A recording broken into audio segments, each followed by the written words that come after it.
Tak bagus kowe sapa? Kowe sapa? Mulane saking negari Ngastina, nami kula Pandhu. Oh, anak Ratu Ngastina ya? Aku ya anak ratu ya? Aku anak Ratu Mandaraka, jenengku Narasoma. Satemene aku ngerti. Yen nggonmu teka mrene mau rasamu meri amarga aku dipilih, ya ta? Ngono apa ora? Suarane wong sak Mandaraka bebasan ngebeki jagat kok nganti kowe ora krungu kowe iki tuli apa piye? Kala sangka muni ambal-ambalan. Surak ambal-ambalan ambata rubuh. Ngurmati marang aku kang wis kapilih dening Dewi Kunti. Lah kok kowe njaluk teko mrene iki lak rasamu meri to kok dudu aku sing dipilih kok Narasoma. Ngono ora? Sik Den semua sik, ngerti nggih?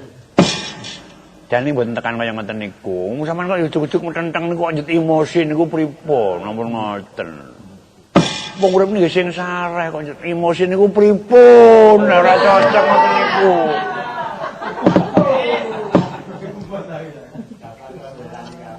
Wah, Petro iki cang apa iki? Manten, warung apa? Iki sampun rening kula sampun mboten katampi menawi kula dipun anggep meri. Alung kula nyuwun pamit. Kowe tumungkul ki mung praupamuning rasamu ndekek ya ora? Tumungkul praupamuning rasamu ki ngungalke dodo kowe nantang aku ngono piye? Ya. Ora terima aku dipilih. Ayo. Saiki tak balik. Ora perlu sayembara pilih. Aku karo Pandhu perang. Yen nganti Narasoma kalah tak pasrahake Dewi Kunti. Nggih. Yen parapunten kula wonten ing mriki mboten kepengin ngluruk perang. Lan kula mboten wani menawi dipun tantang dening Raden Narasoma. Wah, ndara mung ngoten ah. Nek kaya ngoten niku pripun? Wah, pripun ngoten. Ayo tetel kasatriyane ngono. Jane ya ora ngono ah. Narasoma rada angka-angkaan ora iso srawung kuwi ora. Apa-apa kok awake dhewe sing rumangsa punjul. Pun ngoten. Encacan kaya ngoten niku njet pripun?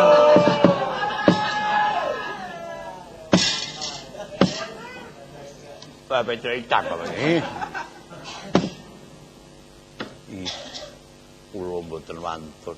Ndara Pandhu satriya kok ngono ku piye? Mboten perlu dadak dipadoni dilarak metu mawon.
maca sumbare. Ayo. Tancepe bumi dening Raden Pandu. Sak belah dodo jerone. Yo, Kong. Delongas kene banjir, Kong. Arek ngirim iki ora. Aduh. Pandu. Aku wana sangka balengguling bumi. Ketepit bumi sabelah dodo jerone aku ora bisa obah. Pun mangteke mawon, pun. Wong niku anggere sing sumungah sesungaran Adiguna Sairun. Nggih kaya ngoten niku tinemune tancepe bumi ra iso obah. Ayo. Wah, Ndra, Pandu nak nancepe kok jero men ya. Mong aku nak nancepe iki mengkreng-mengkreng. Ya. Ora ngono. Lah wong karosan mung wis kurang. Tanganmu wis rapati kuat, ngono to. Kentengane ngototmu iki dienggo nancepke beda karo Ndara Pandu. Kang isih sarwa sentosa. Nancepe bles ya semono jerone kuwi. Wong iki mengkreng-mengkrenge sok gagal niku dadi.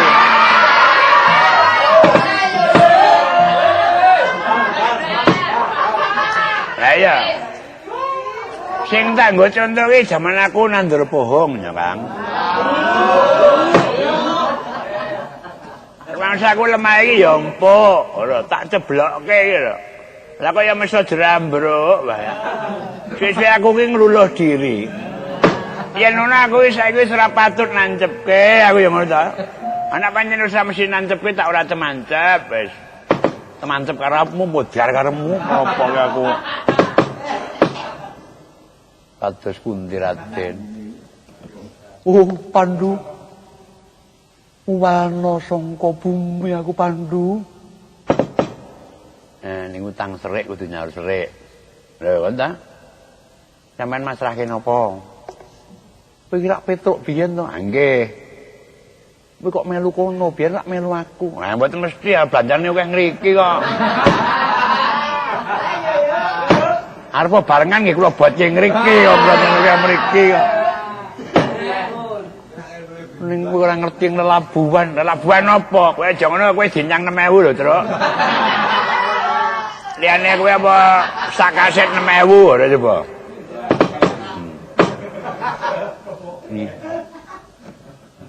Wiwit dina iki jagat sak isine neksanana yen to Dewi Kunthi tak pasrahake kowe Pandu.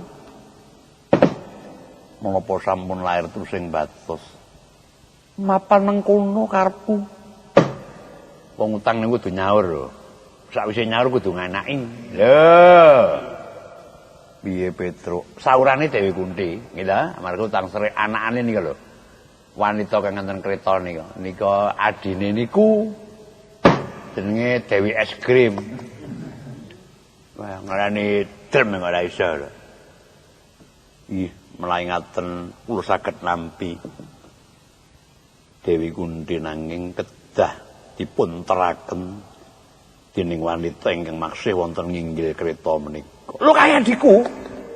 Adikku wae. Iya babar pisan kula suwun. Oh ngono to? Ayo to. Ning aku ki ndang wana saka bumi. Mugi-mugi wonten saged tuwal saking bumi.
Pandu.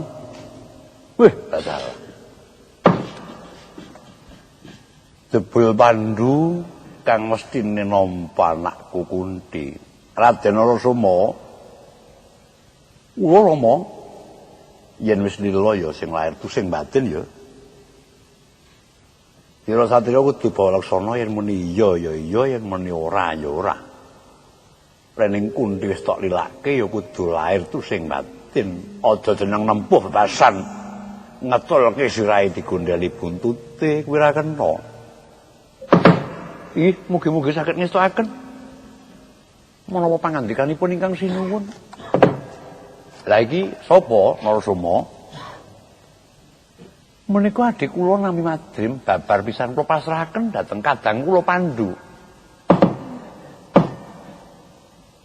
Piye Madrim, karepe kakangmu ngono?